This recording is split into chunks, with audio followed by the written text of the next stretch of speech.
हाँ जी, तो जी नमस्कार, मेरा नाम है एसपी मांगलिक और आप देख रहे हैं मुझे मांगलिक्स इंस्टीट्यूट ऑफ बायोलॉजी के यूट्यूब चैनल पर, MIB ऑनलाइन पर। और आज हम लोग बात करेंगे टाइपिफिकेशन के ऊपर, यानी कि टाइप कॉन्सेप्ट, जो कि एक बहुत अच्छा सा कॉन्सेप्ट है, इम्पोर्टेंट है, थोड़ा कोर की तरफ हम जा रहे हैं। यानी कि टाइप कॉन्सेप्ट हमारा होगा कि शॉर्टकट में बात नहीं करता, मैं हमेशा डिटेल में ज़्यादा बात करने की कोशिश करता हूँ, जिससे कि कॉन्सेप्ट में क्लियरिटी रहे, एक ओवरऑल अंडरस्टैंडिंग डेवलप हो टॉपिक के बारे में। तो नाम आपने सुने होंगे, होलोटाइप, इलेक्ट्रोटाइप, नियोटाइप, आइसोटाइप, सिनटाइप, कोटाइप, ऐसे ऐसे नाम हैं जिनके बारे में बात करेंगे। लेकिन उससे पहले हम लोग इसका बैकग्राउंड लेकर चलेंगे कि बेसिक में क्या, एक्चुअल में स्टार्टिंग कहाँ से हो रही है। टाइप कॉन्सेप्ट तक तो बहुत बाद में आना है, उससे पहले क्या क्या है चीज़ें, वहाँ पर हम बात करेंगे। और स्टार्ट कर रहे हैं हम लोग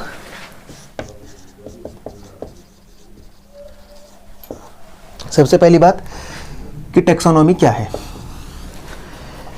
टेक्सोनॉमी एक्चुअल में साइंस, या हम कह सकते हैं ब्रांच ऑफ साइंस, जिसमें हम लोग किसी ऑर्गेनिज्म को डिस्क्राइब करते हैं, उसका नॉमेनक्लेचर करते हैं, नामकरण करते हैं और उसको क्लासिफाई करते हैं। यानी कि science of describing, nomenclature and classification, यह है टेक्सोनॉमी। डिस्क्राइब करना, नॉमेनक्लेट करना और उसको क्लासिफाई करना। यानी कि कोई ऑर्गेनिज्म ने लिया, हम उसको डिस्क्राइब कर रहे हैं, उसके कैरेक्टर्स वगैरह हम देख रहे हैं, आइडेंटिफाई कर रहे हैं, फिर उसको एक नाम दे रहे हैं, अगर वो नया है उसको तो नाम दे रहे हैं हम लोग, और फिर उसको क्लासिफाई कर रहे हैं उसके कैरेक्टर्स के सिमिलैरिटीज़ के बेसिस पे कि किस फैमिली में जाना चाहिए, किस जीनस में जाना चाहिए, किस ऑर्डर में जाना चाहिए, इस हिसाब से हम उसको क्लासिफाई कर रहे हैं। इसी को हम बोलते हैं टेक्सोनॉमी। क्योंकि हमें टाइप कॉन्सेप्ट पढ़ना है तो हम अपना मेन फोकस रखेंगे अब यहाँ पर, यानी कि नॉमेनक्लेचर के ऊपर। तो टेक्सोनॉमी, उसके अंदर तीन चीज़ें, डिस्क्राइब करना, नॉमेनक्लेट करना और क्लासिफाई करना। हम इनके ऊपर अभी बात नहीं करेंगे, हम लोग बात करेंगे सीधे सीधे नॉमेनक्लेचर के ऊपर। बात आती है नॉमेनक्लेचर क्या है। नॉमेनक्लेचर मतलब किसी को नाम देना, किसी का नामकरण करना। बहुत नॉर्मल सी बात है। अगर घर में कोई नया सदस्य आ रहा है, कोई नया बेबी जन्म ले रहा है, तो उसको हमें एक नाम देना होगा, जिस नाम से वो जाना जाएगा, जिस नाम से उसकी आइडेंटिटी जुड़ी होगी। ऐसे ही अगर कोई प्लांट है तो हमें इस प्लांट को भी नाम देना होगा। इवन हमें किसी नॉन लिविंग थिंग को भी नाम देना होगा। कोई मान लीजिए हमने बोला कि एक चेयर, तो चेयर एक नॉन लिविंग ऑब्जेक्ट है, लेकिन हमने इसको एक नाम दिया है कि वो चेयर है। अब वो चेयर के नाम से ही जानी जा रही है, तो हमें नाम तो देना ही पड़ेगा। अगर हमें आइडेंटिफाई करना है, हमें किसी चीज़ को समझना है, तो हमें उसको एक नाम देना ज़रूर पड़ेगा। तो नॉन लिविंग में भी देना पड़ता है, लिविंग में भी देना पड़ेगा। तो अगर कोई प्लांट हम लोग आइडेंटिफाई कर रहे हैं, मैंने बोला एक मैंगो ट्री, तो मैंगो ट्री एक ट्री है जिसका नाम हमने मैंगो रखा है और वो उसकी आइडेंटिटी है। तो नॉमेनक्लेट करने का मतलब क्या है कि कोई नई स्पीसीज आपको मिली, तो आपने उसको एक नाम दिया जिस नाम से वो सारी दुनिया में जाना जाएगा। तो ये है नॉमेनक्लेचर। अब बात आती है नॉमेनक्लेचर कैसे किया जाए। तो नॉमेनक्लेचर करने का भी तरीका है, पूरे रूल्स हैं, रेगुलेशंस हैं, पूरे प्रोसीजर है जिसके थ्रू हम नामकरण करते हैं। जैसे इंसानों में भी देखें तो हिंदू रिलीजन में एक पूरा सिस्टम है नामकरण करने का, नाम देने का। पूरा नामकरण संस्कार होगा, पंडित जी आएंगे और बाकी सब चीज़ें करेंगे और फिर एक लेटर से नाम निकाल लेंगे और नाम रख दिया जाएगा। तो पूरा सिस्टम है, अलग अलग जगह पर अलग अलग सिस्टम्स हैं। तो ऐसे ही प्लांट्स का नाम ऐसे रैंडमली कुछ नहीं दिया जाता। प्लांट्स का नाम देने के लिए भी एक पूरा प्रॉपर सिस्टम है। इवन प्लांट्स क्या, virus, bacteria, algae, fungi, animals, किसी का भी नाम देंगे तो एक सिस्टम के अकॉर्डिंग हम चलेंगे। तो नॉमेनक्लेचर के लिए हमारे पास में कुछ सिस्टम्स हैं, या हम बोलेंगे कुछ ऐसी बॉडीज़ हैं जो हमें बताते हैं, जो ये डिसाइड करते हैं कुछ रूल्स जिसके अकॉर्डिंग हम नाम रखेंगे। ठीक है, अब वो बॉडीज़ क्या है, ठीक, वो ऑर्गेनाइजेशन कौन कौन सी हैं। तो हमारे पास में कुछ ऑर्गेनाइजेशन है, जैसे कि एक है ICN। ICN हम बोलते हैं international code of nomenclature. International code of nomenclature. ये किस किस का नाम देगा? ये नाम देता है एल्गी, फंजाई, प्लांट्स। प्लांट्स में भी हम लोग कहेंगे कि वो प्लांट्स जो या तो फॉसिल फॉर्म में मिल रहे हैं या नॉन फॉसिल फॉर्म में है, यानी कि प्लांट कैसा भी हो। ये सब इंपॉर्टेंट पॉइंट्स हैं, इनके ऊपर क्वेश्चन पूछे जाते हैं कि फॉसिल फॉर्म में अगर कोई प्लांट मिल रहा है तो उसका नॉमेनक्लेचर हम किस सिस्टम के अकॉर्डिंग करेंगे, तो हम आईसीएन के अकॉर्डिंग ही करेंगे। हम प्लांट्स का प्लांट का नॉमेनक्लेचर आईसीएन के अकॉर्डिंग ही करेंगे, वो चाहे फॉसिल फॉर्म में हो चाहे नॉन फॉसिल हो। एल्गी का भी आईसीएन कराएगा, फंजाई का भी आईसीएन कराएगा, प्लांट्स का तो करा ही रहा है। साथ में साइनो बैक्टीरिया और बाकी फंजाई के ग्रुप हैं, स्लाइम मोल्ड्स है, ओमाइसिटीज है, एक्सेप्ट माइक्रोस्पोरिडिया, यानी कि आईसीएन एल्गी का करेगा, फंजाई के सारे ग्रुप्स का करेगा, प्लांट्स का करेगा, फॉसिल और नॉन फॉसिल हो, साइनोबैक्टीरिया का करेगा, लेकिन एक फंगल ग्रुप है माइक्रोस्पोरिडिया, इसका नहीं करेगा। फोटोसिंथेटिक प्रोटिस्ट का भी यही करता है, फोटोसिंथेटिक प्रोटिस्ट। बात आती है फिर किसके बारे में, कुछ होते हैं हमारे कल्टीवेटेड प्लांट्स, अगर आपने सुना हो कल्टीवेटेड प्लांट्स कौन से होते हैं, जैसे आपने सुने होंगे सोनालिका, रूबी, लर्मा राजो, ऐसे ऐसे करके जो नाम होते हैं उनको बोलते हैं कल्टीवेटेड प्लांट्स, जो एग्रीकल्चर में फॉरेस्ट्री में यूज होते हैं वो भी प्लांट्स, लेकिन उनका जो नॉमेनक्लेचर है वो आईसीएन के अकॉर्डिंग नहीं होता। इनके नॉमेनक्लेचर के लिए एक अलग सिस्टम बनाया हुआ है जिसको हम बोलते हैं ICNCP, international code of nomenclature for cultivated plants. ठीक, यानी कल्टीवेटेड प्लांट्स का नॉमेनक्लेचर आईसीएन के रूल्स के अकॉर्डिंग नहीं होगा, उसके लिए रूल फ्रेम करने के लिए अलग ऑर्गेनाइजेशन है जिसको हम बोलते हैं international code of nomenclature for cultivated plants. ठीक है, तो प्लांट्स का पूछेगा तो आईसीएन, कल्टीवेटेड प्लांट्स का पूछेगा तो आईसीएन नहीं है, उसके लिए फिर कौन है, ICNCP। अब जब नाम सबको दे रहे हैं तो बैक्टीरिया को नाम दिया ही जाएगा, वो बैक्टीरिया हो सकता है या वो आर्की बैक्टीरिया हो सकता है। इसके नाम देने के लिए कौन रिस्पॉन्सिबल है, इसके नाम देने के लिए जो रूल फ्रेम करता है वो करता है international code of nomenclature for prokaryotes, ICNP, international code of nomenclature for prokaryotes. 2008 तक इसका नाम ICNB, international code of nomenclature for bacteria हुआ करता था 2008 तक। अब चेंज होकर ICNP बोलते हैं हम इसको, international code of nomenclature for prokaryotes, ना कि international code of nomenclature for bacteria. फिर आता है हमारे वायरसेस को नाम देने के लिए जो ऑर्गेनाइजेशन है उसको हम बोलते हैं international code of virus classification and nomenclature, ICVCN, international code of virus classification and nomenclature. और अंत में बचे हमारे पास में एनिमल्स का नाम देने के लिए सबको पता है ICZN, international code of zoological nomenclature. हमें पढ़ना टाइप कॉन्सेप्ट, तो हम अपने डिस्कशन को अब लेकर चलते हैं ICN के ऊपर। इन सब की बात अब हम नहीं कर रहे कि जितना इसमें इंपॉर्टेंट तो बात कर ली, याद रखना है कि किस किस के लिए कौन सी कोड है हमारे पास में। तो अब हम बात करेंगे अपनी ICN के बारे में। तो अब बात करते हैं हम लोग ICN के बारे में, international code of nomenclature. ICN का नाम पहले ICBN हुआ करता था, जो आपने सुना होगा, international code of botanical nomenclature. लेकिन 2011 में मेलबर्न, स्पेलिंग चेक कर लीजिएगा एक बार, मेलबर्न में कांग्रेस हुई थी, उसमें इसका नाम ICBN से ICN कर दिया गया। तो पहले नाम था ICBN, जिस नाम से आज भी बहुत ज़्यादा फेमस है ये international code of botanical nomenclature, लेकिन अब ये जाना जा रहा है ICN के नाम से। तो ICBN अगर कोई बोले तो कंफ्यूज नहीं होना, वो भी ICN की बात कर रहे हैं, बस ICBN पुराना नाम है, 2011 तक ICBN ही चलता था। ICN क्या है? International code of nomenclature.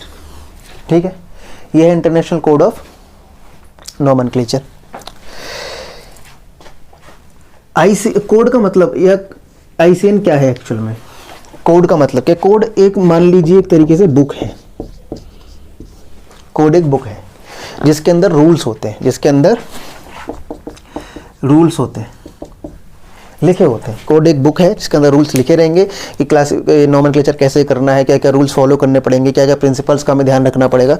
तो कोड एक बुक है, ठीक, जिसको हम टाइम टू टाइम अपडेट करते रहते हैं। कुछ नए रूल्स उसमें डाले जाते हैं, कुछ पुराने रूल्स अगर ज़रूरत पड़े तो हटाए भी जाते हैं। तो आईसीएन क्या है? कोड है, एक बुक है जिसके अंदर सब चीज़ें लिखी हुई हैं। अब बात आती है कि आईसीएन में चेंजेस कैसे होंगे। ठीक, तो जैसे आप, हमारा संविधान है, हमारा कॉन्स्टिट्यूशन है। संविधान भी क्या है? एक बुक है जिसके अंदर बहुत सारे लॉ लिखे हुए हैं, बहुत सारे आर्टिकल्स हैं, बहुत सारी चीज़ें लिखी हुई हैं जिसके अकॉर्डिंग हमारा पूरा देश चल रहा है। बहुत सारे रूल्स में लिखे रहते हैं। अब संविधान में अगर हमें रूल्स नए बनाने हैं, पुराने हटाने हैं, तो उसके लिए क्या होगा? उसके लिए एक ग्रुप ऑफ एमपीज़ है, ठीक, जो क्या करेंगे? जो बैठेंगे एक जगह, नए रूल्स के ऊपर कुछ बातचीत करेंगे। उसके बाद अगर वो रूल्स सही हैं तो उनको फिर संविधान में लिख दिया जाएगा और फिर वो रूल्स आगे फॉलो होंगे। या फिर पुराने रूल्स अगर हैं जिन्हें ख़त्म करने की ज़रूरत है तो फिर सब लोग साथ में बैठेंगे, पुराने रूल्स को ख़त्म कर दिया जाएगा। यानी कि संविधान में क्या बुक में कुछ चीज़ ऐड करनी है या हटानी है तो वो ऑटो टाइपिंग मोड में नहीं है कि संविधान से कुछ भी चीज़ अपना फटेगी। उसके लिए प्रोसीजर है, बहुत सारे लोग बैठेंगे, एक पूरी कमेटी बैठेगी, बात करेंगे लोग, और फिर उसके बाद जो भी चेंजेस करने हैं वो करेंगे। ऐसी आईसीएन क्या है? कोड है। आईसीएन है कोड है, एक बुक है जिसके अंदर रूल्स लिखे हुए हैं। अब इन रूल्स में चेंजेस होते रहते हैं, कुछ नए रूल्स आते रहते हैं, कुछ पुराने रूल्स हटते रहते हैं, या कुछ नए नाम दिए जा रहे हैं तो उनको एक्सेप्ट किया जाता है, रिजेक्ट किया जाता है। इन सब के लिए भी क्या होगा? बहुत सारे लोग बैठेंगे, साइंटिस्ट बैठेंगे, बातें करेंगे, डिस्कशन करेंगे, और उसके बाद डिसाइड होगा कि रूल्स नए आने हैं, पुराने हटने हैं, जो भी चीज़ें होनी है। तो जो ऑर्गेनाइजेशन, जो ग्रुप इस आईसीएन में चेंजेस करता है, इस आईसीएन में रूल्स नए फ्रेम करता है, उसको हम बोलते हैं IBC, international botanical Congress. International botanical Congress होगी, सब लोग बैठेंगे इसके मेंबर्स, और फिर वो चर्चा करेंगे कि क्या नए रूल्स होने चाहिए, जो नए नाम हमें दिए गए हैं प्लांट्स के, उन नाम को एक्सेप्ट करना चाहिए, नहीं करना चाहिए, कौन सा नाम एक्सेप्ट होगा, कौन सा सही है, कौन सा गलत है, या कोड में, बुक में कौन कौन से रूल ऐड करने चाहिए नए। उन सब के ऊपर बात कौन करेगा? आईबीसी। तो आईसीएन इज़ अ बुक जिसके अंदर कुछ भी लिखा जाना है, हटाया जाना है तो वो आईबीसी करेगा, इंटरनेशनल बोटेनिकल कांग्रेस करेगी। लोग बैठेंगे, बात करेंगे, डिस्कशन करेंगे, और उसके बाद में चीज़ें चलेंगी। तो आईसीएन और आईबीसी आई थिंक क्लियर हो गया होगा। ठीक है, तो आईबीसी क्या है? कांग्रेस है, ग्रुप है जिसमें बहुत सारे साइंटिस्ट होते हैं जो बातें करते हैं और आईसीएन में चेंजेस करते हैं। ठीक है, अब कांग्रेस होगी, इसका मतलब सब लोग मिलेंगे, बैठेंगे एक जगह पे, बातें करेंगे। तो ये कब होगा, कैसे होगा? तो जो बोटेनिकल कांग्रेस होती है ये अप्रॉक्सीमेटली 6 ईयर्स में एक बार होती है, यानी 5-6 साल में एक बार होगी। और अलग अलग देश के किसी अलग अलग सिटीज़ में होगा। जैसे कि 2011 में जो हुआ था ये मेलबर्न में हुआ था। 2000 फिर हुआ था 17 में, ये हुआ था शेंजन, एक बार स्पेलिंग देख लीजिएगा, जो कि चाइना का सिटी है। आने वाला जो होगा वो 2023 में होगा, जो ब्राज़ील में होने वाला है, रियो डी जेनेरियो वहाँ का सिटी है। तो ये कांग्रेस अलग अलग टाइम पे अलग अलग देश के किसी एक सिटी में होगी। सबसे अच्छी बात ये है कि जिस सिटी में भी हो जाती है, यानी कि अगर तो 2011 में ये कांग्रेस 2011 में हुई थी मेलबर्न में, तो इस कोड का नाम इस सिटी के नाम पर ही रख दिया जाएगा, जिसको हम बोलेंगे मेलबर्न कोड। ठीक, 2017 में शेंजन में हुई थी तो हम बोल देंगे शेंजन कोड। 2023 में ब्राज़ील में रियो डी जेनेरियो में होगी तो हम बोल देंगे रियो डी जेनेरियो कोड, यानी कि जिस सिटी में ये होगी उस सिटी के नाम पे ही इस कोड का नाम लिख दिया जाएगा। होगा ऐसे या नहीं, लेकिन जाना जाएगा मेलबर्न कोड के नाम से। इसका मतलब मेलबर्न में हुई थी, शेंजन में हुई थी, पेरिस में हुई थी, जो भी सिटीज़ में हो रही है। ठीक है, अभी फ़िलहाल जो जिन रूल्स के अकॉर्डिंग काम चल रहा है नोमेनक्लेचर पे, वो शेंजन कोड के ऊपर चल रहा है, जिसको हम लोग ब्लू कोड भी कह देते हैं।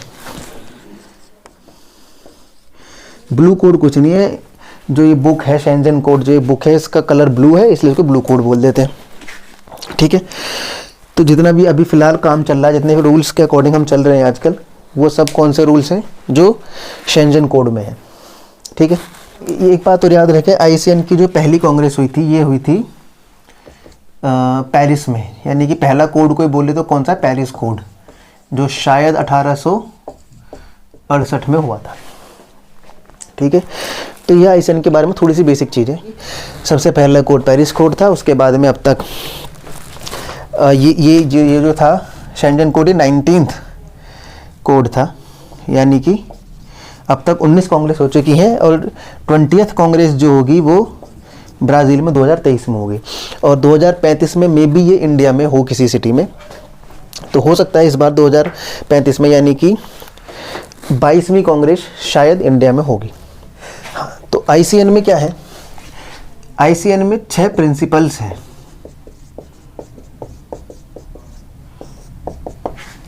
6 प्रिंसिपल्स हैं ICN में, यानी कि जो कोड आप अगर कोड पढ़ें, अगर वो ब्लू कोड पढ़ें, ब्लू बुक पढ़ें, जो मिल जाएगी नेट पे आराम से, तो उसमें 6 प्रिंसिपल्स मेंशन है।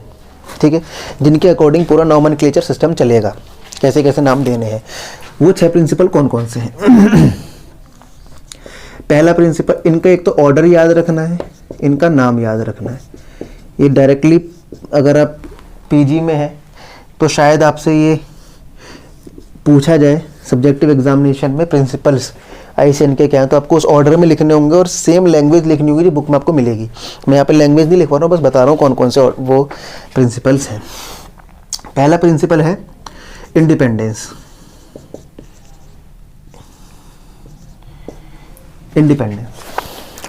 इंडिपेंडेंस का मतलब क्या है, इस प्रिंसिपल का मतलब क्या है? इस प्रिंसिपल का मतलब ये है कि बोटेनिकल नोमेनक्लेचर जूलॉजिकल या बैक्टीरियोलॉजिकल नोमेनक्लेचर सिस्टम से इंडिपेंडेंट रहेगा, यानी कि कोई फ़र्क नहीं पड़ता बोटेनिकल नोमेनक्लेचर को कि जूलॉजिकल नोमेनक्लेचर में क्या रूल्स हैं, किस तरीके से नाम दिए जा रहे हैं, क्या नाम दिए जा रहे हैं, कोई फ़र्क नहीं पड़ता। इसलिए ऐसा हो जाता है कई बार कि सेम नाम प्लांट और एनिमल दोनों का हो सकता है, यानी कि एक ही नाम का वो एनिमल भी हो सकता है और प्लांट भी हो सकता है। यानी कि मैंने किसी लड़के का नाम चिंटू रख दिया और किसी कुत्ते का नाम भी चिंटू रख दिया, कोई फ़र्क नहीं पड़ रहा। ऐसे ही इसमें प्लांट का नोमेनक्लेचर जूलॉजिकल नोमेनक्लेचर से बिल्कुल अलग है। ऐसे बहुत सारे एग्जांपल्स हैं जहाँ पे एक नाम साइंटिफिक नेम प्लांट का भी और सेम नेम एक एनिमल का भी है। यही दिखाता है इंडिपेंडेंस को कि इनको कोई फ़र्क नहीं पड़ता जूलॉजिकल वाले कैसे काम कर रहे हैं, क्या रूल्स बना रहे हैं, क्या नाम दे रहे हैं, कोई मैटर नहीं है, इनका अपना सिस्टम अलग है। तो ये इंडिपेंडेंट है जूलॉजिकल और बैक्टीरियोलॉजिकल से। दूसरा है टाइपिफिकेशन या टाइप कॉन्सेप्ट, जिसके बारे में हम अभी और डिटेल में बात करेंगे। टाइप कॉन्सेप्ट का मतलब क्या है आगे बात करूंगा, और अभी फ़िलहाल बता रहा हूँ कि अगर आपको नया नाम दे रहे हैं किसी ऑर्गेनिज्म को, तो आपको साथ में एक टाइप स्पेसिमेन सबमिट करना होगा। ये टाइप कॉन्सेप्ट है, डिटेल में बता दूंगा, अभी इतना छोड़ देते हैं इसको। तीसरा है प्रायोरिटी या प्रिंसिपल ऑफ प्रायोरिटी। प्रायोरिटी मतलब किसी को प्राथमिकता देना। इस रूल का मतलब क्या है, इस प्रिंसिपल का मतलब क्या है कि अगर किसी ऑर्गेनिज्म के दो लोगों ने अलग अलग नाम दे दिए, यानी कि मैंने कोई स्पीसीज़ देखी, कोई प्लांट देखा ना यार, मुझे लगा कि नया प्लांट है, मुझे इसका नाम देना चाहिए, मैंने उसका रैंडमली कुछ भी नाम दे दिया और मैंने पब्लिश करा दिया। किसी दूसरी सिटी में, किसी दूसरे कंट्री में, किसी दूसरे रीजन में किसी और को भी वो प्लांट मिला, उसे भी लगा कि ये नया प्लांट है, उसने भी इसका कोई नाम दे दिया। अब हुआ क्या कि एक प्लांट के दो नेम हो गए। अगर वो दोनों नाम रूल्स के अकॉर्डिंग दिए गए, दोनों नाम करेक्ट भी हुए और वैलिडली पब्लिश्ड भी है, दोनों ने पब्लिश भी करा रखे हैं, ऐसा नहीं कि डायरी में लिख के रख रखा है अपने पास में, किसी को पता ही नहीं इसने नाम दे रखा है। अब बात ये आती है कि एक ही ऑर्गेनिज्म के दो नाम हैं, अब कौन से नाम को एक्सेप्ट किया जाए। तो यहाँ पे आता है प्रिंसिपल ऑफ प्रायोरिटी, यानी कि जिसने नाम पहले दिया होगा और अगर वो नाम सही होगा, रूल्स के अकॉर्डिंग होगा, तो उस नाम को एक्सेप्ट कर लिया जाएगा। ठीक है, यानी जिसने पहले दिया उसको पहले प्रायोरिटी मिलेगी, पहले आओ पहले पाओ। लेकिन बात यह आती है कि टीका प्रिंसिपल कब से स्टार्ट होगा, यानी कि इसका स्टार्ट डेट भी कुछ होनी चाहिए। ऐसा तो है नहीं कि सन 1600 में, सन 1500 में, सन 1200 में किसी ने नाम दे दिया किसी प्लांट का कोई। तो ऐसे तो आयुर्वेदा में हर प्लांट का नाम दे रखा है, बहुत पहले, युगों पहले दे रखा है।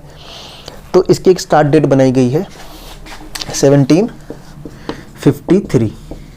1753 में कैरोलस लिनियस ने अपनी बुक पब्लिश की थी स्पीसीज प्लांटेरम, जिसमें उन्होंने बहुत सारे प्लांट्स के नाम दे रखे थे बायोनोमियल सिस्टम के अकॉर्डिंग। इसी को स्टार्टिंग डेट मान ली गई है। प्रायोरिटी का प्रिंसिपल यहाँ से स्टार्ट होगा 1753 के बाद, यानी कि 1753 से पहले जितने नाम दे रखे हैं वो प्रायोरिटी के प्रिंसिपल में नहीं आते, इनको कंसिडर नहीं किया जाएगा। मान लिया मैंने एक प्लांट का नाम 1755 में दिया था और दूसरे इंसान ने उसका नाम 1756 में दिया, एक साल बाद, और दोनों के नाम सही हैं, दोनों का नाम पब्लिश्ड है, तो किसको प्रायोरिटी मिलेगी? तो प्रायोरिटी मिलेगी मेरे नाम को, क्योंकि वो नाम मैंने पहले दे दिया गया है। किसी ने उस प्लांट का नाम सन 1500 में दे दिया तो उसको नहीं मिलेगी, क्योंकि स्टार्टिंग डेट 1753 ही है। ये है प्रिंसिपल ऑफ प्रायोरिटी। एक होता है यूनिकनेस प्रिंसिपल, चौथा प्रिंसिपल यूनिकनेस। यूनिकनेस क्या बोलता है? यूनिकनेस बोलता है कि किसी भी एक टैक्सा का, किसी भी एक रैंक का, या किसी भी एक इंडिविजुअल ऑर्गेनिज्म का, स्पीसीज का एक ही साइंटिफिक नेम होगा, एक ही वैलिड नेम होगा। यानी कि एक हम किसी एक इंडिविजुअल के दो नाम नहीं दे सकते, हम किसी टैक्सा के दो नाम नहीं दे सकते, किसी जिसका भी नाम होगा एक होगा। लेकिन इसमें क्या होगा, इसमें कुछ एक्सेप्शन है जो आपको पता होंगे।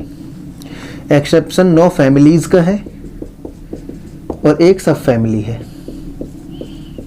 उसमें क्या है, इसमें क्या है कि इनको रिलैक्सेशन है, इनमें एक नाम से ज़्यादा नाम चल रहे हैं। जैसे कि अगर आपने देखा हो तो ब्रेसिकेसी एक फैमिली है और इसका दूसरा नाम एक और है जिसको बोलते हैं क्रूसीफेरी।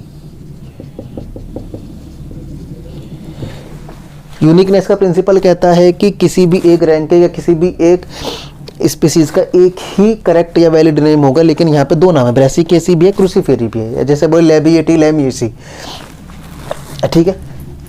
तो यहाँ पे ये एक्सेप्शन आते हैं। ऐसे नाम 9 फैमिलीज के हैं और एक सब फैमिली का है, तो ये एक्सेप्शन है यूनिकनेस के, वरना कोई एक्सेप्शन है नहीं, हर किसी का केवल एक ही वैलिड करेक्ट नेम है। फिफ्थ प्रिंसिपल कौन सा है? फिफ्थ प्रिंसिपल है हमारे पास लैटिन। लैटिन का मतलब क्या है कि आप कोई भी नाम अगर देंगे, किसी भी रैंक को देंगे, किसी स्पीसीज को देंगे, तो उस नाम को आपको लैटिनाइज्ड करना पड़ेगा, यानी कि उसको आपको लैटिन भाषा में देना पड़ेगा, ओरिजिन कुछ भी हो। जैसे कि हमने बोला मैंगीफेरा इंडिका, इंडिया में इसका रिलेशन इंडिया से है, लेकिन हम इंडिया डायरेक्टली हमने मैंगीफेरा इंडिया नहीं बोला, हमने बोला मैंगीफेरा इंडिका, यानी कि हमने उसको लैटिनाइज्ड किया।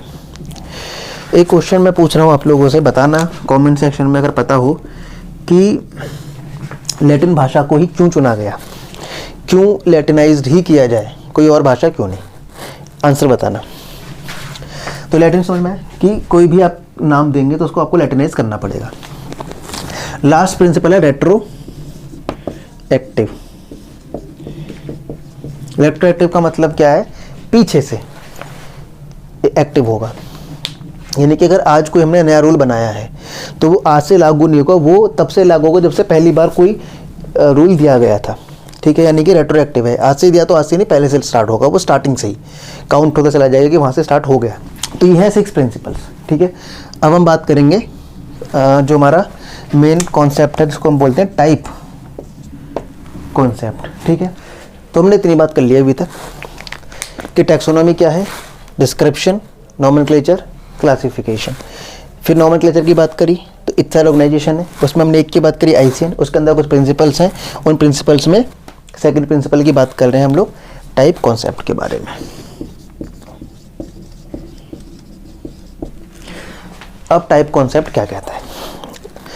देखो, टाइप कॉन्सेप्ट ये कह रहा है कि अगर आप किसी स्पीसीज़ को, किसी ऑर्गेनिज्म को एक नाम दे रहे हो, एक नया नाम दे रहे हो, तो आपको उसको नाम देते वक्त उसका एक स्पेसिमेन, उसका एक टाइप स्पेसिमेन सबमिट कराना होगा साथ में।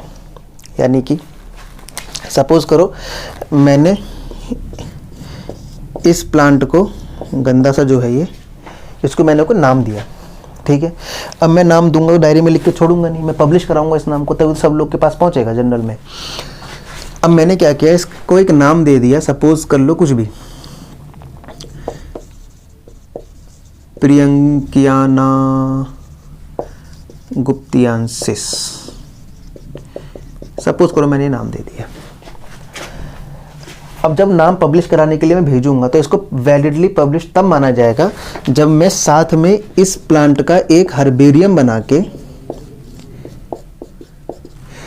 सबमिट कराऊंगा किसी एक हर्बेरियम में, और मैं मेंशन करूंगा पब्लिश करते टाइम में कि इस प्लांट का, जिसका मैं नाम ये दे रहा हूं, इसका टाइप स्पेसिमेन यहाँ पर सबमिट कर रखा है मैंने।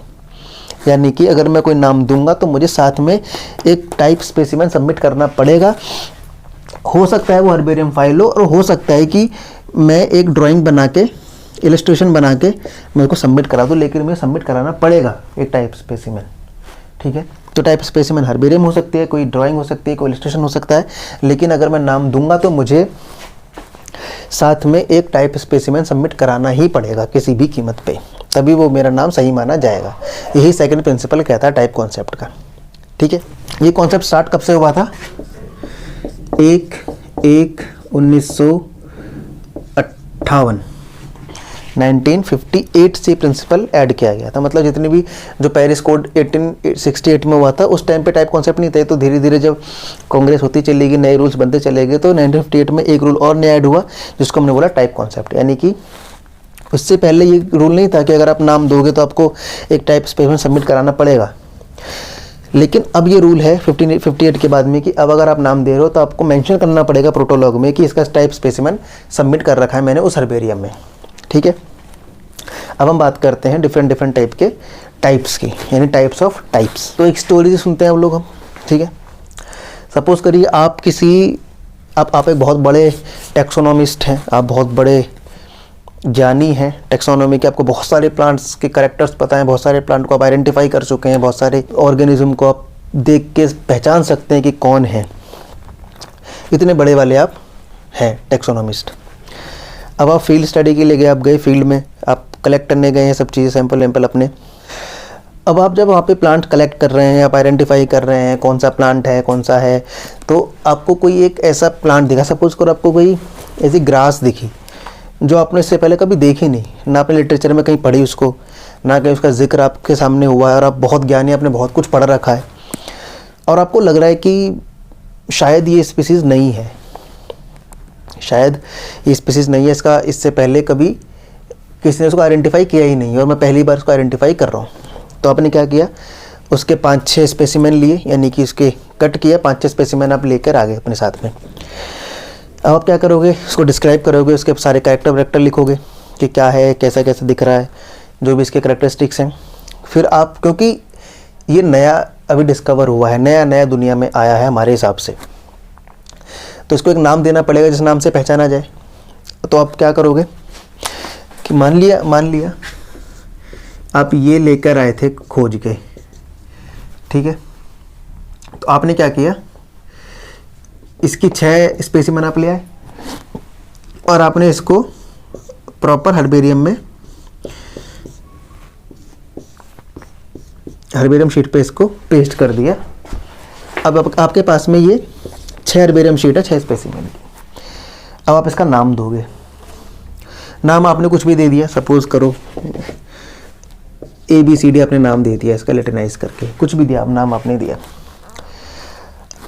अब अगर आप नाम को उसको पब्लिश कराएंगे तो आपको इसका एक स्पेसिमेन सबमिट करना होगा साथ में, ठीक। अब आपके पास में ऐसे 6 थे हर्बेरियम शीट। अब आपने सोचा कि मेरा ये वाला हर्बेरियम शीट बिल्कुल परफेक्ट है, बहुत अच्छा है, सब कुछ इसमें सही से दिख रहे हैं कैरेक्टर्स प्लांट के, बहुत अच्छे से मैंने उसको हरबेरियम में पेस्ट कर लिया है। तो आपने क्या किया, अपने सेकंड नंबर वाली शीट को आपने बना दिया टाइप स्पेसिमेन, यानी कि जब आप इस नाम को पब्लिश होने के लिए जर्नल में भेजेंगे तो आप लिख के भेजेंगे कि मैं इसका नाम दे रहा हूँ और इसका टाइप स्पेसिमेन ये किसी जहाँ भी सबमिट करेंगे उस हरबेरियम में सबमिट है। तो जब भी कोई इसका नाम के साथ इसको देखना चाहेगा तो वो वहाँ से इस स्पेसिमेन को देख सकता है। ठीक है, यही है टाइप कॉन्सेप्ट कि मैंने कोई नया नाम दिया तो नाम पब्लिश कराते टाइम मैं उसके साथ में एक टाइप स्पेसिमेन भी दूंगा। नाम जनरल में नहीं दूंगा, हरबेरियम में सबमिट कराऊंगा और वहाँ मेंशन करूंगा कि ये टाइप स्पेसिमेन वहाँ सबमिट है। ठीक है, तो इसको हम बोलेंगे होलोटाइप, जो हमने टाइप स्पेसिमेन सबमिट कराया at the time of publication. नाम देते वक्त जो हमने स्पेसिमेन सबमिट कराया उसको हम बोलेंगे टाइप स्पेसिमेन, वह है उसको हम बोलेंगे एक्चुअल में होलोटाइप। तो कोई पूछे कि होलोटाइप क्या है? होलोटाइप होता है टाइप स्पेसिमेन या इलिस्ट्रेशन जिसको ऑथर ने, जिसने नाम दिया है, वो खुद उसको सबमिट करता है at the time of publication. Nomenclature के टाइम पे, पब्लिकेशन के टाइम पे जब ऑथर खुद जिसने नाम दिया है वो एक टाइप स्पेसिमेन सबमिट करे तो हम उसको बोलेंगे होलोटाइप। ठीक है, अब एक को तो उसने होलोटाइप दे दिया, लेकिन अब 5 बज गए, इनका क्या करे? तो ऑब्वियसली इनको भी हरबेरियम में सबमिट कराएगा। तो इसने सोचा कि एक तो मैंने होलोटाइप बना दिया, अब मेरे पास 5 और बचे हैं, तो इसने इन 5 को क्या किया, अलग अलग हरबेरियम में सेंड कर दिया बहुत सारी जगह पे, जहाँ जहाँ पे भेज सकता है वहाँ भेज दिया कि तुम भी रख लो एक एक स्पेसिमेन। तो क्या हुआ कि ये एक बार गया, 6 स्पेसिमेन कलेक्ट करके लाया, 6 हरबेरियम शीट बनाई। एक हरबेरियम शीट जो उसकी बढ़िया वाली थी, अच्छी वाली थी, उसको उसने बोल दिया होलोटाइप कि ये मेरे नाम के साथ में मैं इसको सबमिट करूंगा, तो ये बन गया होलोटाइप। अब बाकी जो 5 हैं, अभी 5 को ऐसा तो है नहीं इन पे मूंगफली रख के खाएगा, इसने क्या किया, इनको भी सबमिट करा दिया और इनको बोला गया अब आइसोटाइप्स, यानी कि डुप्लीकेट है होलोटाइप के। सिंगल गैदरिंग में एक बार गया, 6 कलेक्ट करके लेकर आया, एक को बना दिया होलोटाइप, सबमिट करा दिया कि मेरा ये टाइप स्पेसिमेन इस नाम के लिए ये है। अब बाकी जो 5 बचे उसको उन्होंने अलग अलग हरबेरियम में भेज दिया। क्योंकि ये सिंगल गैदरिंग में उसी ऑथर के साथ हैं और एक ही साथ कलेक्ट किए गए हैं, तो इन सबको बोला जाएगा आइसोटाइप, यानी कि 6 में से एक बन गया होलोटाइप और उसके साथ वाले दूसरे जो बचे हुए उनको बना दिया गया आइसोटाइप्स। आई थिंक 2 टर्म क्लियर हो गई होंगी, लेकिन याद रखें ऑथर ने खुद इसको होलोटाइप बनाया है। जब ऑथर खुद नाम देते वक्त किसी स्पेसिमेन को टाइप स्पेसिमेन बनाए तो हम उसको बोलेंगे होलोटाइप, बाकी बचे हुए को बोलेंगे हम लोग आइसोटाइप। अब सपोज करो कि उसने होलोटाइप जिस हरबेरियम में सबमिट कराया था वहाँ पे आग लग गई, या हरबेरियम फाइल, तो हरबेरियम शीट जल गई, ये वाली होलोटाइप जो शीट थी ये जल गई या ख़राब हो गई, चूहों ने कुतर डाली इसे, या बाढ़ आगे बह गई, यानी कि अल्टीमेटली ये है कि होलोटाइप मिस हो गया, लॉस्ट हो गया। और जो होलोटाइप मिस हो गया है, लॉस हो गया, अब होलोटाइप तो चाहिए, तो क्या करें? तो क्या किया गया कि होलोटाइप मिस हो गया, तो लोगों ने सोचा कि हमारे पास आइसोटाइप तो है, हमारे पास 5 आइसोटाइप हैं, हम इसमें से एक ये वाला उठा देते हैं, इसको बना देते हैं होलोटाइप, कि होलोटाइप जो खत्म हो गया वो हो गया, उसको ला तो नहीं सकते नहीं वापस। लेकिन जो 5 आइसोटाइप हमारे पास में है, हमने उसमें से एक उठाया और इसको हमने बना दिया होलोटाइप, तो इसको हम बोलेंगे लैक्टोटाइप। क्या बोला इसको हमने? लैक्टोटाइप। यानी कि अगर होलोटाइप मिस हो गया, ख़राब हो गया, डिस्ट्रक्ट हो गया, या होलोटाइप दिया ही नहीं गया था at the time of publication, तो हम लोग क्या करते हैं, आइसोटाइप में से हम एक टाइप उठाएंगे एक और उसको बना देंगे होलोटाइप, जिसको बोला जाएगा लैक्टोटाइप। ओरिजिनल मटेरियल याद रखिएगा, जो ओरिजिनल मटेरियल है, ठीक है। अगर उसमें से हम लोग एक स्पेसिमेन उठा के उसको टाइप स्पेसिमेन बना देते हैं तो हम उसको बोलेंगे कि ये लैक्टोटाइप है। अगर नाम देते वक्त होलोटाइप दिया ही ना गया हो, ऐसा पॉसिबल कैसे है? ऐसा पॉसिबल इसीलिए है कि 1753 के बाद से नाम लगातार दिए जा रहे हैं और टाइप कॉन्सेप्ट 1958 में आया है। तो 1958 में टाइप कॉन्सेप्ट आया है, तो उससे पहले कोई नाम देने के साथ क्यों टाइप स्पेसिमेन सबमिट करेगा, कोई रूल ही नहीं था ये। तो इसलिए अगर 1958 से पहले नाम दिए गए हैं तो नाम देने के साथ टाइप स्पेसिमेन सबमिट नहीं किया जाता था, तो इसलिए होलोटाइप होता ही नहीं था। इसलिए ये बात आप याद रखें, कॉमन सेंस वाली बात है कि 1958 से पहले के जितने भी नाम दिए गए हैं उनके होलोटाइप नहीं होते हैं, उनके सिर्फ क्या होते हैं, इलेक्ट्रोटाइप। इलेक्ट्रोटाइप भी क्यों होते हैं, क्योंकि अगर कोई नया नाम देगा ऑथर तो ऑब्वियसली वो स्पीसीज़ देखी होगी उसने, उसका स्पेसिमेन भी लाया होगा घर पे, हर्बेरियम भी बनाई होगी, कहीं ना कहीं सबमिट भी करी होगी। तो इसका मतलब हमारे पास में उस ऑथर के द्वारा बनाई गई हर्बेरियम शीट्स हैं अवेलेबल, लेकिन क्योंकि रूल नहीं था इसलिए ऑथर ने किसी अपनी शीट को टाइप स्पेसिमेन नहीं बनाया था, होलोटाइप नहीं बनाया था। तो हम क्या करेंगे, हम उसके जो शीट सबमिटेड हैं उनमें से कोई एक शीट उठा के बोलेंगे कि इसको होलोटाइप की तरह कंसिडर कर लो, और इसको हम बोलेंगे फिर शीट को इलेक्ट्रोटाइप। अगर ऑथर खुद करता कि हाँ ये मेरा टाइप स्पेसिमेन है तो ये होलोटाइप हो जाता, क्योंकि उस टाइम पे कॉन्सेप्ट रहा ही नहीं होगा होलोटाइप का, तो उसने होलोटाइप बनाया भी नहीं। तो इसलिए 1958 से पहले जो नाम दिए गए हैं उनका कोई होलोटाइप नहीं होता, क्योंकि इस टाइम पे रूल ही नहीं था। इसलिए सबके क्या होते हैं, इलेक्ट्रोटाइप। कि हमने ओरिजिनल मटेरियल में से ओरिजिनल शीट्स जो बनाई थी ऑथर ने, उसमें से एक शीट निकाल के उसको बोला कि इसको होलोटाइप मान लिया जाए, इसलिए सबके इलेक्ट्रोटाइप ही होते हैं। ठीक है, होलोटाइप सिर्फ उसको बोलेंगे जिसको ऑथर खुद कहेगा कि ये मेरा टाइप स्पेसिमेन है, ये होलोटाइप है। ऑथर के अलावा कोई भी होलोटाइप नहीं दे सकता। ओरिजिनल मटेरियल से निकाल के देंगे तो हम बोलेंगे इलेक्ट्रोटाइप। दो कंडीशन में, या तो होलोटाइप दिया ही नहीं गया यानी कि 1958 से पहले की बात है, या दिया गया था लेकिन वो ख़राब हो गया, खो गया, गुम गया, फट गया, कुछ भी हो गया। ठीक है, 3 टर्म क्लियर होनी चाहिए। होलोटाइप, ऑथर अगर पब्लिकेशन के टाइम पे खुद ये दे रहा है कि मेरा टाइप स्पेसिमेन ये है, इसको होलोटाइप कंसिडर किया जाएगा। उसने फर्स्ट गैदरिंग में जब 6-7 स्पेसिमेन कलेक्ट किए तो एक बन गया होलोटाइप, बाकी के डुप्लीकेट जो बन गए आइसोटाइप। अगर होलोटाइप नहीं दिया गया था, 1958 से पहले की बात है, या दिया लेकिन वो ख़राब हो गया, गुम गया, तो हम ओरिजिनल मटेरियल यानी कि उसके आइसोटाइप्स में से हम लोग अगर एक शीट निकाल लें और उसको बोलें कि इसको होलोटाइप की तरह कंसिडर कर लो, तो इसको हम बोलेंगे इलेक्ट्रोटाइप। ठीक है, 3 टर्म आई होप क्लियर हो गई होंगी। और क्या होता है, सिनटाइप।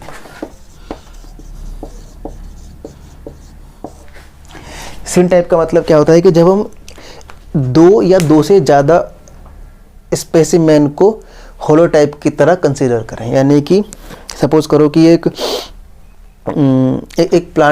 प्लांट ऐसा है जिसके मेल और फीमेल प्लांट अलग अलग होते हैं। एक स्पीसीज ऐसी है जिसके मेल फीमेल प्लांट अलग अलग होते हैं, और ऑथर ने क्या किया है, ऑथर ने मेल प्लांट का एक स्पेसिमेन बनाया, फीमेल प्लांट का एक स्पेसिमेन बनाया, और उसने दोनों स्पेसिमेन को एक साथ बोला कि ये मेरा टाइप स्पेसिमेन है नाम देते वक्त। तो अब इसको हम होलोटाइप नहीं बोलेंगे, होलोटाइप होगा सिंगल। लेकिन क्योंकि इसने साइमल्टेनियसली 2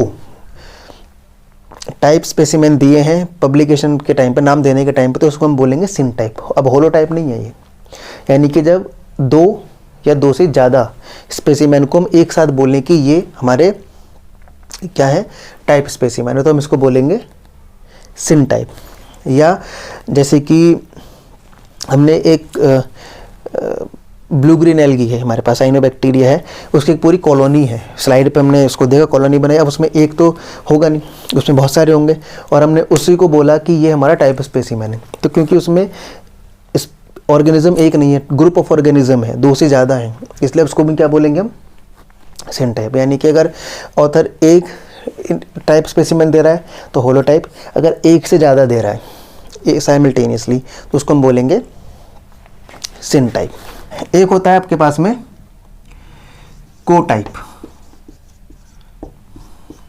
कोटाइप एक्चुअली टर्म यूज होती है ट्रीज के केस में, क्योंकि ट्रीज की एज होती है बहुत सारी, 100, 150, 200 साल तक ट्रीज आराम से जिंदा रह जाते हैं। सपोज करिए 70-80 साल पहले किसी एक साइंटिस्ट ने एक ट्री का नॉमेनक्लेचर किया है। उसने इस ट्री की किसी ब्रांच को, छोटी सी ब्रांच को तोड़ के लाया, उसका स्पेसिमेन बना के उसने सबमिट करा दिया। अब वो स्पेसिमेन गुम गया, ख़राब हो गया, टूट गया, फट गया, जो भी हुआ। अब हमने क्या किया कि हमें उसका आइसोटाइप तो हमें इसका होलोटाइप तो चाहिए। तो हमने क्या किया, हम लोग, क्योंकि ऑथर ने डिस्क्रिप्शन में लिखा होगा कहाँ से लिया है उसने, कौन से प्लांट से लिया है, तो हम लोग क्या गए, मान लिया बरगद का पेड़ है, वहाँ से उस बरगद का नाम दिया था किसी ने 50-60-100 साल पहले, उसने वहाँ से उसका एक ब्रांच तोड़ के लाया, उसका स्पेसिमेन बना दिया, उसने सबमिट करा दिया होलोटाइप की तरह। अब हम लोग ने क्या किया, हम लोग वापस से गए, जब होलोटाइप गुम गया तो हम वापस से उसी प्लांट के पास में गए, क्योंकि प्लांट की लाइफ बहुत है तो वो 100 साल बाद भी मिल गया हमको, और हम उसी प्लांट से एक ब्रांच तोड़ के लाए और हमने उसको स्पेसिमेन बना के सबमिट करा दिया कि भाई ये है अब होलोटाइप, क्योंकि पहले वाला मिस हो गया। तो इसको हम क्या बोलेंगे, को टाइप, यानी कि सेम ट्री से हमने ले लिया। अब ये केस ग्रास और के केस में तो होगा नहीं, मतलब उनके इतने लंबे टाइम बाद मिलने के चांसेस नहीं रहते, तो ज़्यादातर ये केस होता है ट्री के केस में। एक होता है आपका नियोटाइप, बड़ा इंपॉर्टेंट है। नियोटाइप वापस से वही चीज़, अगर होलोटाइप मिस हो गया, ख़राब हो गया, फट गया, खो गया, गुम गया, या होलोटाइप दिया ही नहीं गया था, डायरेक्ट नाम दिया गया, तो हम लोग क्या करते थे पहले कि ओरिजिनल मटेरियल से उठाया और लैक्टोटाइप बना दिया। लेकिन सपोज करो कि ओरिजिनल मटेरियल है ही नहीं, यानी कि उस इंसान ने जो हर्बेरियम शीट सबमिट करी वो हर्बेरियम शीट ही नहीं है, सारी ख़राब हो गई एक तरीके से, और यानी कि ओरिजिनल मटेरियल कोई सा भी नहीं है, ना तो सिन टाइप है, ना आइसो टाइप्स हैं, ना को टाइप है, कुछ भी नहीं है, और हमें होलोटाइप चाहिए। और जिस जगह उसने डिस्क्रिप्शन दिया था ऑथर ने कि भाई मैंने सपोज करी मेरे गार्डन से मुझे कोई स्पीसीज़ मिली, मैंने उसका नाम दे दिया था कि इसका नाम ये है स्पीसीज़ का। अब मैंने अपने गार्डन पे भी हल चला दिया, सारा ख़राब कर दिया, तो ओरिजिनल मटेरियल भी ख़त्म हो गया, जो सबमिट करे थे मैंने आइसोटाइप वो भी ख़त्म हो गए, होलोटाइप या मैंने दिया ही नहीं था। यानी कि मेन मुद्दा ये है कि ओरिजिनल मटेरियल है ही नहीं हमारे पास में। अब क्या करें, अगर ओरिजिनल मटेरियल होता तो वहाँ से निकाल के दे देते तो लैक्टोटाइप बन जाता। ओरिजिनल मटेरियल है नहीं तो क्या करें, तो क्या किया गया कि जो स्पीसीज़ मैंने बताई वो है, ये थोड़ा ना कि मेरे गार्डन के अलावा कहीं और होगी भी नहीं, तो क्या किया गया कि किसी और ने कहीं और से वो स्पीसीज़ कलेक्ट की, उसका स्पेसिमेन बना के बोल दिया कि भाई इसको अब लोग आप टाइप स्पेसिमेन मान लो। तो अब इसको हम होलोटाइप नहीं बोलेंगे, क्योंकि नाम किसी और ने दिया, ऑथर कोई और था, अथॉरिटी किसी और की थी, लेकिन स्पेसिमेन सबमिट किसी और ने किया, वो भी ओरिजिनल मटेरियल से नहीं किया। किससे किया, नए मटेरियल से। तो हमने इसको क्या बोला, नियोटाइप, नया टाइप। ठीक, तो देखो यहीं पे होलोटाइप, लैक्टोटाइप और नियोटाइप, इन तीनों में कन्फ्यूजन सबसे ज़्यादा रहता है। अगर ऑथर नाम देते वक्त खुद ही सबमिट करता है टाइप स्पेसिमेन, उसको बोला जाएगा होलोटाइप। अगर होलोटाइप दिया नहीं गया था या होलोटाइप दिया वो मिस हो गया, ख़राब हो गया, यानी कि अवेलेबल नहीं है, तो हमने क्या किया, जो आइसोटाइप है या जो ओरिजिनल मटेरियल है वहाँ से हमने स्पेसिमेन उठाया और सबमिट करा दिया टाइप स्पेसिमेन की तरह, उसको हमने बोला लैक्टोटाइप। लेकिन अगर ओरिजिनल मटेरियल अवेलेबल नहीं है तो हम क्या करेंगे, हम नया मटेरियल लेंगे, नई साइट से लेंगे अलग जगह से, और उसको सबमिट करा देंगे टाइप स्पेसिमेन की तरह। उसको हम लोग क्या बोलेंगे कि ये नियोटाइप है। अभी लैक्टोटाइप नहीं, नियोटाइप। तो लैक्टोटाइप होगा जब ओरिजिनल मटेरियल से सबमिट करा रहे हैं, नियोटाइप जब नए मटेरियल सबमिट करा रहे हैं। ठीक है। एक होता है पैराटाइप। पैराटाइप, पैराटाइप क्या है, मान लिया कि मैं एक फील्ड वर्कर हूँ, मैं गया फील्ड में, मैंने पहली बार मैं गया, मैंने कोई स्पीसीज़ मुझे अच्छी सी लगी, नई सी, मैं उसको उठा के ले आया और मैंने उसका एक टाइप स्पेसिमेन सबमिट करा दिया। बाद में मैंने सोचा कि यार इस प्लांट में तो ये वेजिटेटिव फेज चल रही है, अब इसका सीज़न जब आएगा फ्लावरिंग का तो फ्लावर्स फिर तब आएंगे, फ्रूट्स एंड फ्लावर्स। अब उसका क्या करें, तो मैंने क्या किया कि जब पहली बार मैं गया तो उसके वेजिटेटिव पार्ट को कट करके ले आया, सबमिट करा दिया, नाम दे दिया, टाइप स्पेसिमेन बना दिया, होलोटाइप बना दिया। फिर मैंने सोचा कि यार किसी को अगर इसका फ्लावरिंग सीजन का स्पेसिमेन भी देखना हो, फ्रूट्स देखना हो, तो क्या करें। तो मैं क्या गया, नेक्स्ट सीज़न में वापस से गया, फ्लावरिंग सीजन वाली इसकी रिप्रोडक्टिव पार्ट का मैं स्पेसिमेन कलेक्ट करके ले आया और मैंने उसको भी सबमिट करा दिया कि अगर किसी का मूड हो कि भाई वेजिटेटिव के साथ में हम लोग रिप्रोडक्टिव भी देख लें तो वो उसको भी देख सकें। तो हम इसको क्या बोलेंगे, पैराटाइप, यानी कि बहुत लोग बोलते हैं पैरेलल। तो मुद्दा क्या है मेन, कि पहली बार गए, वहाँ से स्पेसिमेन कलेक्ट किया, सबमिट करा दिया, बन गया होलोटाइप, नाम दे दिया। दोबारा गए, अब उस सीज़न में इसके ऊपर फ्लावर्स भी थे, तो क्या किया, उसको लाए, उसको स्पेसिमेन उसका हर्बेरियम शीट बनाई और उसको भी सबमिट कर दिया कि अगर किसी को इसका फ्लावरिंग सीजन वाला भी स्पेसिमेन देखना हो, फूल वगैरह देखना हो, तो वो इस स्पेसिमेन को देख सकते हैं। इसको बोलेंगे हम पैराटाइप। ठीक है, याद ये रखना है कि ये एक बार जानने वाले नहीं हैं। जिसको हम एक बार में कलेक्ट करेंगे उनको हम बोलेंगे आइसोटाइप्स, लेकिन ये दोबारा जाने पर हमने लिया, दूसरे सीजन में गए तब हम लेके आए, तो हम इसको क्या बोलेंगे, होलोटाइप। सेकंड गैदरिंग में, अलग अलग गैदरिंग में। इसको इसलिए हम सिस्टर टाइप भी बोल देते हैं। सिस्टर टाइप का मतलब क्या है कि मैंने ही इसको कलेक्ट किया है पहले भी और दोबारा भी। पहली बार मैंने जब कलेक्ट करने गया तो मैंने होलोटाइप आइसोटाइप बना दिए। जब दोबारा मैं ही कलेक्ट करने गया तो अथॉरिटी मैं हूँ, सेम मैं हूँ, और मैंने ही दो बार कलेक्ट किए हैं, तो क्या हो गए, सिस्टर सिस्टर हो गए। ये और ये दोनों सेम सेम हो गए क्योंकि मैंने ही कलेक्ट कर रखे हैं। ठीक है, तो पैराटाइप क्या है कि सेकंड गैदरिंग में गए, वहाँ से पहले मैं वेजिटेटिव पार्ट लेके आया था, इस बार में रिप्रोडक्टिव पार्ट ले आया, फ्लावर वगैरह ले आया, और मैंने वो सबमिट करा दिया कि अगर किसी को देखना हो तो वो देख ले। ठीक है, जैसे कि किसी टेरिडोफाइट में स्पोरोफिटिक और गैमेटोफिटिक जनरेशन होती है। तो जब मैं गया पहली बार, मुझे नई स्पीसीज मिली तो उसकी गैमेटोफिटिक जनरेशन थी, मैंने लाके उसके बेसिस पे नाम दे दिया और बोल दिया कि नई स्पीसीज है। फिर सोचा कि यार स्पोरोफिटिक जनरेशन भी तो इसकी होगी, तो मैं दोबारा गया, स्पोरोफिटिक जनरेशन लेकर आया, उसको भी मैंने सबमिट करा दिया। तो जो सबमिट मैंने दोबारा से किया उसको क्या बोलेंगे, पैराटाइप, क्योंकि मैंने ही कराया है वापस से सेकेंड गैदरिंग में, और वो हेल्प करेगा। अगर वो कोई चाहे गैमेटोफिटिक देखना तो होलोटाइप है ही, और स्पोरोफिटिक देखना तो पैराटाइप देखेगा वो। ठीक है, एक होता है एपीटाइप। एपीटाइप होती है एक्चुअली में सपोर्टिव सीट होलोटाइप की। मान लो कि मैंने कोई नाम दिया और नाम के साथ मैंने टाइप स्पेसिमेन सबमिट करा दिया, लेकिन उस टाइप स्पेसिमेन को देखकर, उस हर्बेरियम शीट को देखकर कोई क्लियर कट हमें समझ नहीं आ रहा है नाम उसका, या बोल सकते हैं कि वो उसमें एम्बिग्यूटी है कहीं ना कहीं।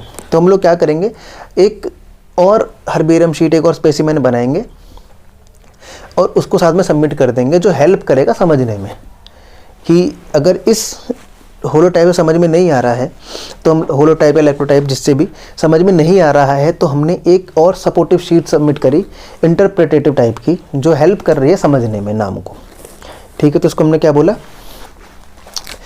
एपीटाइप। तो हमारे पास में ये टर्म है, एक तो holotype, isotype, electrotype, epitype, syntype, cotype, neotype, paratype. मेरे हिसाब से सारी की सारी होलोटाइप मिस हो गया या 1958 से पहले दिया ही नहीं गया था, तो होलोटाइप हमें बनाना पड़ेगा 1958 के बाद, क्योंकि रेट्रोएक्टिव होते हैं। अगर टाइप कॉन्सेप्ट 1958 में आया तो इसका मतलब ये लागू कब से होगा, स्टार्टिंग से ही, इसलिए उन सब का भी हमें देना पड़ेगा टाइप स्पेसिमेन। तो क्योंकि होलोटाइप दिया नहीं गया था तो हमने क्या किया, जो उनकी हर्बेरियम शीट्स थी, ओरिजिनल मटेरियल था, उसमें से निकाल के इलेक्ट्रोटाइप दे दिया। तो ये था पूरा टाइप कॉन्सेप्ट। ठीक है जी, आई होप समझ में आ गया होगा थोड़ा बहुत। कोशिश मैंने की बहुत सारे पॉइंट को कवर करता चलूँ, एक बड़ी सी इमेज आपके सामने बनाऊँ। तो हमने स्टार्ट किया टैक्सोनॉमी से, फिर नॉमेनक्लेचर, फिर ICN, उसके बाद में principles, principle of priority, principle of typification या टाइप कॉन्सेप्ट, उसके बाद में हम लोग आए डिफरेंट टाइप के टाइप्स के ऊपर। ठीक है, ये था टाइप कॉन्सेप्ट। अगर आप लोग अभी तक रुके हुए हैं, टिक गए हैं इस वीडियो में, इसका मतलब आपको ठीक ठाक लग रही थी। सब्सक्राइब नहीं कर रखा है तो सब्सक्राइब कर दो, बेल आइकन भी दबा देना। वीडियो ठीक ठाक लगी हो, अच्छी लगी हो तो फिर लाइक भी कर देना, ज़्यादा खास ना लगी हो, अच्छी सी ना लगी हो तो डिसलाइक कर देना। कमेंट सेक्शन में कुछ राय देनी हो तो राय भी दे देना, मान लेंगे उसको। और कोई नया टॉपिक, अगर आपको किसी नए टॉपिक को वीडियो देखनी हो तो आप लोग उसको भी मुझे बता सकते हैं, मैं कोशिश करूँगा उसके ऊपर वीडियो बनाने की। हालांकि इम्यूनोलॉजी के ऊपर एक आदेश मिला है कि इम्यूनोलॉजी के ऊपर मैं वीडियो बनाऊँ, तो जल्दी से बना कर लाऊँगा 5-7 वीडियोज़ के ऊपर भी। बाकी आप यूट्यूब चैनल सब्सक्राइब कर लो, फेसबुक पेज पे लाइक कर लेना, व्हाट्सएप नंबर जो आपको दिख रहा होगा उस पे आप व्हाट्सएप के थ्रू भी कनेक्ट हो सकते हैं, गूगल पे भी आप हमारे बारे में देख सकते हैं। तो सब कुछ है अपने बारे में आप लोग। और ऑफलाइन क्लासेस आपको चाहिए तो ऑफलाइन क्लासेस के लिए भी आप कांटेक्ट कर सकते हैं। CSIR, JRF, NET, DBT, ICMR, GATE, और मेडिकल के लिए भी हम लोग, नीट के लिए भी क्लासेस प्रोवाइड कराते हैं ऑफलाइन। ठीक है जी, तो मिलते हैं आप किसी नेक्स्ट वीडियो में। तब तक के लिए पढ़ते रहिए, जो डाउट हो मुझे बता दिएगा, मैं कोशिश करूँगा क्लियर करने की कमेंट सेक्शन में या वीडियोज़ के थ्रू। तो मिलते हैं नेक्स्ट वीडियो में, तब तक के लिए नमस्कार, धन्यवाद।